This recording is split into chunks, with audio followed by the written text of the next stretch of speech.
Bonjour, bonjour et bienvenue sur le plateau de Bâti-Journal TV. Nous sommes à Montpellier, Congrès national du bâtiment durable. Et cet après-midi, nous allons parler d'un sujet important puisque c'est de savoir les évolutions nécessaires ou pas d'ailleurs des dispositions constructives face au changement climatique. Et avec moi pour en parler, deux experts. Bertrand Chauvet, bonjour. Bonjour. Bertrand, vous êtes délégué régional en charge des relations franco-allemandes à l'AQC. Tout à fait, à Strasbourg. À Strasbourg, AQC, en deux mots. L'Agence Qualité Construction, une association nationale loi 1901 qui, comme son nom l'indique, s'occupe de qualité dans la construction et qui a la particularité de regrouper la quasi-totalité des acteurs du bâtiment au niveau national. À côté de vous, Yacine Benzerari. Bonjour. Vous êtes chargé de mission au Centre de ressources Envirobat Grand Est. Une présentation du Centre de ressources Grand Est. Envirobat Grand Est, c'est un centre de ressources du bâtiment durable pour les professionnels du bâtiment. Notre but, c'est d'informer, sensibiliser, apporter les outils, les informations aux professionnels du bâtiment pour pouvoir aller sur les thématiques du bâtiment durable. Alors, on va rentrer tout de suite dans le vif du sujet. Est-ce qu'il est vraiment nécessaire d'adapter les dispositions constructives aux risques climatiques ? Qui commence ? Je me lance. Bertrand. Alors, la réponse malheureusement n'est pas forcément si univoque, si simple que ça. Ce que je souhaitais présenter aujourd'hui, ce sont les chiffres. C'est une étude d'un alter ego en Allemagne de l'agence qualité construction qui s'appelle IFB Bauforschung et je remercie sa directrice Heike Böhmer d'avoir bien voulu me laisser présenter cette étude. Que dit cette étude ? Alors, elle dit beaucoup de choses, elle est extrêmement riche, et puis je vais vraiment essayer de décliner les différents enseignements de cette étude. Mais qu'est-ce qu'elle dit ? Première chose, les chiffres de sinistralité dans le bâtiment en rapport avec une éventuelle évolution des risques naturels n'est pas si évident que ça. C'est-à-dire qu'on ne peut pas tirer des chiffres, on ne peut pas tirer des enseignements qui soient univoques. Par contre, ce qu'on peut voir, c'est qu'on a une évolution du coût de la sinistralité. Donc en moyenne, sur les 20 dernières années, pas forcément de visibilité sur une évolution de la fréquence de la sinistralité en lien avec les risques naturels. Par contre, une évolution de la sinistralité en coût. Et ça, je pense que c'est un enseignement intéressant. C'est un enseignement intéressant, c'est ce que vous constatez, enfin c'est ce qu'on constate en Allemagne en tout cas. Vous, sur cette question un peu générale, sur les dispositions constructives face au changement climatique, est-ce que c'est vraiment nécessaire et de votre expérience, et de l'étude aussi, puisqu'on a une deuxième étude, mais de manière plus générale, et on rentrera dans le vif du sujet tout à l'heure sur les études, et qu'est-ce que vous constatez ? De notre côté, on fait, en tant que centre de ressources, on fait plusieurs retours d'expérience, des thématiques qui évoluent aussi avec le temps et notamment avec financé avec l'agence qualité construction. Et si je donne l'exemple du confort d'été, qui est aussi un risque suite au dérèglement climatique, on a quand même eu beaucoup de retours d'expérience qui prouvent que nos bâtiments actuellement ne sont pas vraiment adaptés aux conditions climatiques, soit par l'usage, soit par le bâti, soit par les systèmes, et notamment aussi à l'échelle des villes. Alors, on va commencer par le début, c'est-à-dire les risques climatiques. Qu'est-ce que c'est ? Confort d'été, le soleil qui chauffe de plus en plus. Qu'est-ce qu'il y a d'autre dans les risques ? Ça peut être le risque grêle, ça peut être le risque de tempête, ça peut être le risque d'inondation, le risque de submersion. Il doit m'en manquer encore quelques-uns, Yacine. Le vent, le séisme. Les séismes, effectivement. Donc, ce sont l'ensemble de ces risques, effectivement. Retrait-gonflement d'argile ? Retrait-gonflement d'argile, c'est tellement évident qu'on finit par l'oublier. On en parle tellement qu'on finit par l'oublier, mais vous avez tout à fait raison. Je sais pas, moi, j'ai toujours connu la grêle, on a toujours connu le vent, on a toujours connu les tempêtes. Et ça veut dire que le risque s'est aggravé, que les vents sont plus forts, que les tempêtes aussi, qu'il y a plus d'inondations. Ça, c'est vraiment quelque chose qu'on constate ? Alors là, on sort un peu de votre champ, mais de notre corps de métier, mais à vrai dire, je ne pense pas annoncer de scoop en vous renvoyant vers les travaux du GIEC, par exemple, ou vers les travaux du Haut Conseil pour le climat en France, qui documentent très bien ces évolutions en termes d'augmentation des événements, en termes d'augmentation de l'intensité de ces événements. Donc de ce point de vue-là, alors il y a encore quelques doutes, par exemple, sur la taille future des grêlons lors des épisodes de grêle, mais globalement, ces évolutions-là, on les connaît depuis longtemps, elles sont annoncées depuis longtemps. Et rien que sur l'évolution des températures, si on voit les projections de Météo France et d'autres experts, on voit qu'on va avoir des températures, qu'on a déjà des températures un peu différentes de ce qu'on avait l'habitude d'avoir, mais qui vont évoluer plus dans ce sens-là. Et donc ça touche un peu le sujet de la sécheresse, retrait-gonflement d'argile, mais aussi le confort d'été, et peut-être d'autres sujets. Et peut-être d'autres sujets. Alors partons en Allemagne. Avec plaisir. Cette étude qui a été réalisée par vos confrères et à laquelle vous avez participé, qu'est-ce qu'on cherchait à savoir et quelle a été votre méthode ? Alors, c'est une méthode qui est assez comparable à celle que nous déployons, nous, du côté de l'agence qualité construction. C'est tout simplement une remontée de sinistralité via les chiffres de sinistralité des assureurs. La différence peut-être entre le travail qui a été réalisé par l'IFBPA, Bauforschung, et la manière dont nous fonctionnons habituellement, c'est que nous fonctionnons beaucoup à l'AQC à partir des chiffres de l'assurance construction, dommages ouvrages décennal. L'étude de l'IFBPA Bauforschung s'appuie à la fois sur la tout risque chantier, l'équivalent de la tout risque chantier, sur l'équivalent de l'assurance dommage, c'est-à-dire l'assurance qu'on peut avoir au quotidien dans nos bâtiments, et puis s'appuie aussi sur une assurance qui est une assurance optionnelle en Allemagne, qui serait l'équivalent en version optionnelle, enfin facultative, de l'assurance CatNat.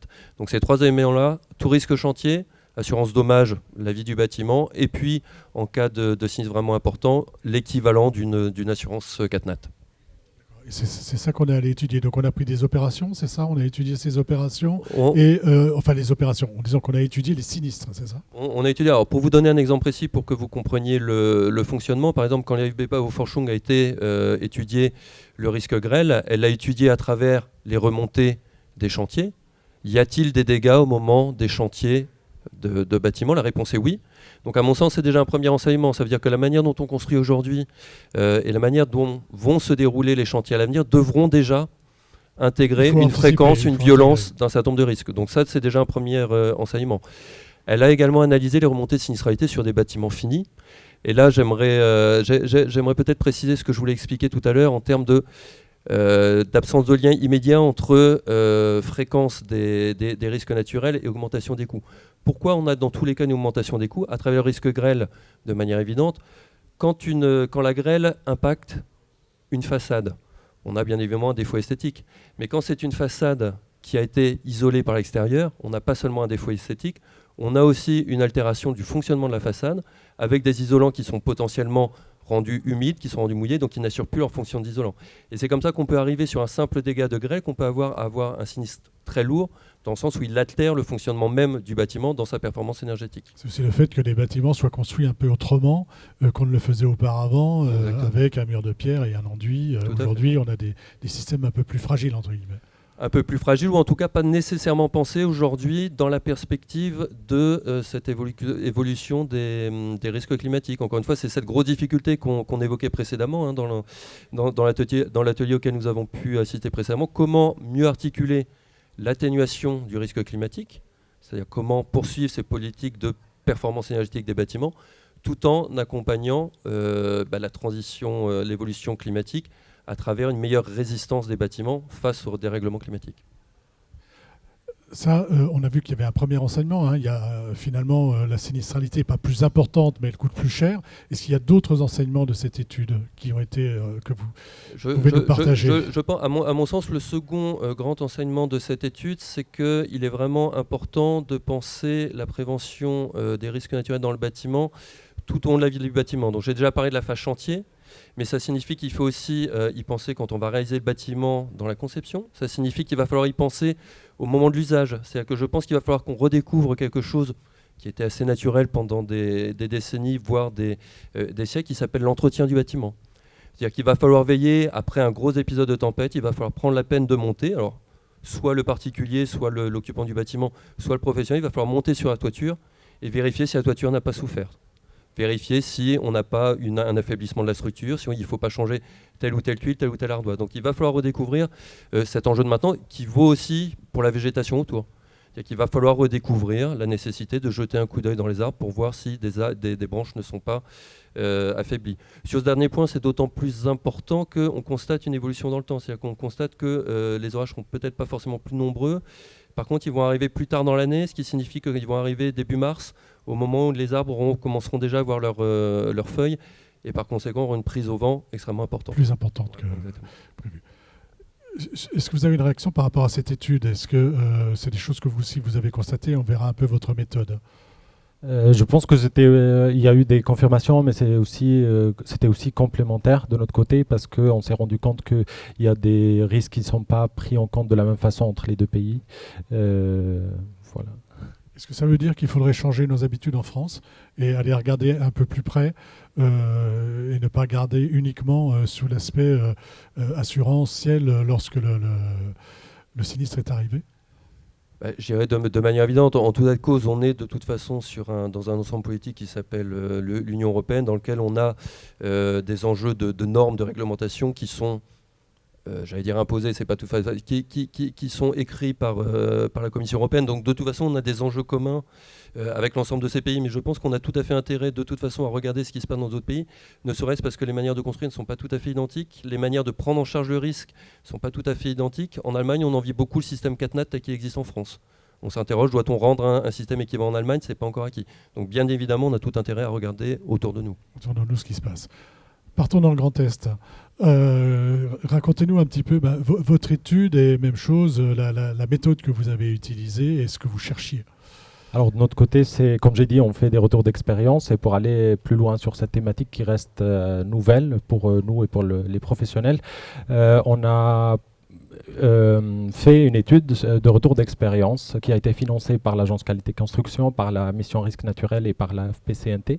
Le but, c'était d'aller voir au plus près des professionnels, de visiter des opérations de rénovation récentes, exemplaires, d'un point de vue énergétique, d'un point de vue environnemental, des opérations où on intègre par exemple des matériaux biosourcés, répartis sur le Grand Est. On est sur quel type de bâtiment? Du logement, du tertiaire, de la maison individuelle? Alors on a essayé d'avoir un échantillon assez varié pour pouvoir creuser aussi les thématiques par rapport à la taille des bâtiments, les modes de construire. Donc on a un mélange entre bâtiments scolaires, on a des logements collectifs, bâtiments de bureaux, logements individuels, et répartis sur l'ensemble du Grand Est. L'idée c'était aussi d'essayer d'avoir des opérations sur lesquelles on a une exposition de plusieurs risques, pour justement voir aussi le lien entre la gestion de ces différents risques et s'il y a des contradictions ou complémentarités. Si en voulant gérer un risque, on n'en aggrave pas un autre. Voilà. Ouais. Et donc les risques pris en compte, c'est ceux dont on a parlé tout à l'heure, inondations, vent, grêle, tempête, sécheresse, îlots de chaleur et confort d'été, et séisme. Non. Il y avait combien d'opérations en tout? Une dizaine d'opérations et une quarantaine de professionnels rencontrés entre maîtres d'ouvrage, chargés de projets, architectes, bureaux d'études, usagers, exploitants. Donc on a essayé d'avoir aussi un panel varié d'acteurs du bâtiment. Question, est-ce que les risques étaient pris en compte lors de ces opérations? Alors selon ce retour d'expérience, les premiers retours indiquent qu'il y a quelques risques qui reviennent facilement et qu'on intègre aux opérations. Par exemple, le risque séisme et de plus en plus inondation. On voit aussi que le confort d'été devient un sujet qui intéresse Vous nous avez apporté un exemple qu'on ne voit pas là, mais qui est derrière vous. Ouais. Est-ce que vous pouvez nous le commenter? Ouais, donc ça, c'était aussi pour dire que l'un des retours, c'est que malheureusement, les risques ne sont pas vraiment pris en compte, en tout cas pas la totalité des risques, et on n'a pas assez d'outils, de méthodologies qui regroupent l'ensemble d'expositions, des solutions à suivre. Par contre, la bonne nouvelle, c'est qu'il y a quand même des solutions qu'on sait faire, qu'on fait depuis longtemps. Il suffit par exemple de respecter quelques règles de l'art, des normes. Et l'exemple du confort d'été, c'est aussi protéger la façade, orienter correctement le bâtiment quand on rénove, prévoir une possibilité d'aérer, de rafraîchir le bâtiment en ajoutant des ouvrants, tout en assurant la sécurité pour pouvoir ventiler pendant les heures de fermeture, par exemple. Est-ce que ça veut dire que... Oui, vous vouliez ajouter quelque chose? Ça, je crois que c'est vraiment un enseignement commun, à la fois l'étude menée ou mise en œuvre par Yacine et l'étude d'Olive Bauforschung. Les solutions constructives pour résister à un certain nombre de risques climatiques, elles existent déjà. Simplement, elles ne sont pas forcément appliquées dans des zones où aujourd'hui on a le maximum de risques. Je vous reprends l'exemple de l'Allemagne sur le risque tempête, par exemple. On a en Allemagne 4 zones en fonction de la vitesse maximale des vents observés. Aujourd'hui, les réglementations constructives ne sont plus forcément en accord avec ces zones-là. C'est-à-dire que naturellement, les zones les plus venteuses étaient a priori au niveau de la Baltique, dans le nord, au niveau des Alpes, dans le sud, au niveau de la Bavière. Aujourd'hui, on s'aperçoit que la sinistralité en lien avec la tempête, elle aurait plutôt lieu dans le centre de l'Allemagne. Là où les dispositions constructives ne prévoient pas forcément d'avoir une sécurisation des toitures, d'avoir des types d'agrafage plus résistants au risque tempête. Donc on voit qu'il y a une réflexion sur cette évolution. Les dispositions constructives existent, mais elles ne sont pas forcément mises en œuvre à l'endroit où elles seraient aujourd'hui le plus utiles. Et des fois, si on voit le deuxième exemple on va voir le deuxième exemple. Le voilà, dites-nous tout. Et en fait, ça rejoint un peu ce que Bertrand a dit. Il y a des solutions, par exemple là où on identifie qu'on est exposé au risque d'inondation, il suffit de ne pas avoir d'isolant biosourcé sur la partie exposée, la partie basse du bâtiment. Il suffit de ne pas mettre les systèmes au sous-sol, par exemple. Alors, c'est facile, on sait faire, mais on voit que c'est pas souvent respecté. Pas souvent appliqué. Ouais. Et l'autre enseignement, c'est que on peut agir au niveau du bâtiment, mais on doit aussi agir au niveau du site, donc soit à l'échelle du terrain, soit au niveau communal, parce que des fois, les problématiques dépassent l'échelle du bâtiment. Merci. On n'aura jamais le temps de tout dire, le résultat de ces études. Où est-ce que je peux le trouver ? Alors, l'étude de l'IFB Bauforschung, vous pouvez la trouver, mais entièrement en allemand, sur le site de l'IFB Bauforschung. Donc, vous tapez tout simplement, si vous êtes germanisant, vous tapez IFB Bauforschung un peu plus loin, vous tomberez sur l'étude, mais encore une fois, elle n'existe pour l'instant qu'en allemand. Et de notre côté, on organise une conférence en février pour présenter ça, et ça sera en présentiel et en visio, et ça sera enregistré aussi, donc les professionnels pourront assister même à distance ou la revoir plus tard. Et après, chacun des partenaires essayera, en tout cas, de la faire connaître, et vous viendrez vers nous, journalistes. Et d'exploiter les résultats pour son propre public. Vous avez 1 minute chacun sur un petit mot de conclusion et sur un point sur lequel vous voudriez appuyer pour bien faire comprendre ce qu'il est en train de se passer avec ces constructions face au changement climatique. Alors, je ne sais pas si c'est en train de se passer, mais en tout cas, moi, il y a un point qui me tient à cœur, c'est que je pense qu'on doit vraiment être à la recherche d'un optimum que j'avais qualifié quasiment d'économique. On sait qu'aujourd'hui, on va vers des bâtiments qui risquent de souffrir de plus en plus du fait du dérèglement climatique. Donc la question qui se pose, c'est ces bâtiments qui vont souffrir de plus en plus, quel niveau d'équipement on leur donne? Est-ce qu'on met du photovoltaïque vraiment partout? Est-ce qu'on met du photovoltaïque qui doit résister à des grêlons d'un diamètre supérieur à 5 cm? Où est-ce qu'on place le curseur? Ça, c'est le premier élément. Et le second élément, c'est qu'encore une fois, je crois vraiment au retour d'un certain nombre de solutions constructives vernaculaires. C'est-à-dire qu'on connaît depuis longtemps, qu'on a peut-être perdu un peu de vue parce qu'on avait d'autres techniques pour compenser le froid, pour compenser la chaleur, et qu'aujourd'hui, il vaudrait certainement le coup de regarder d'un peu plus près ces techniques. S'intéresser à ce qui se faisait avant.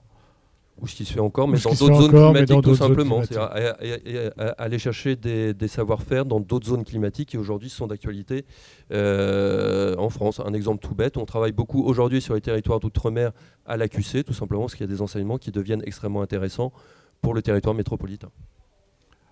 Vous avez le mot de la fin. De notre côté, je pense qu'on doit aussi insister à la montée en compétences, à essayer d'apprendre à fournir des outils qui permettent aux professionnels de gérer ces risques. Et surtout, parce qu'il faut faire attention, une gestion d'un risque, si on ne prend pas un autre, on risque de faire proposer des solutions contradictoires. Je pense qu'on n'a pas le temps de donner des exemples, mais un exemple. On peut essayer de résoudre un problème lié au confort d'été avec la végétation, ce qui est très bien pour plusieurs sujets, aussi biodiversité et autres, qualité de vie. Et ça peut être contraignant pour le retrait et gonflement d'argile. Et donc, il faut savoir ça au bon moment pour pouvoir choisir les bonnes solutions. Et arbitrer, effectivement. Voilà. Et l'autre sujet, c'est construire, rénover environnemental, c'est prendre en compte les conditions de l'environnement du bâtiment, essayer de faire des solutions multicritères, sinon nos engagements, notre investissement est obsolète dès le premier sinistre. Merci, ce sera le mot de la fin. Merci à vous, messieurs, d'être venus sur le plateau de Bâti-Journal TV pour nous parler donc des constructions face au risque climatique et nous présenter les 2 études que vous avez réalisées. C'est un temps d'échange à retrouver sur notre site internet Bâti-Journal et sur les sites de nos partenaires que sont le magazine Planète Bâtiment et le site du Congrès. Merci à vous. Merci beaucoup.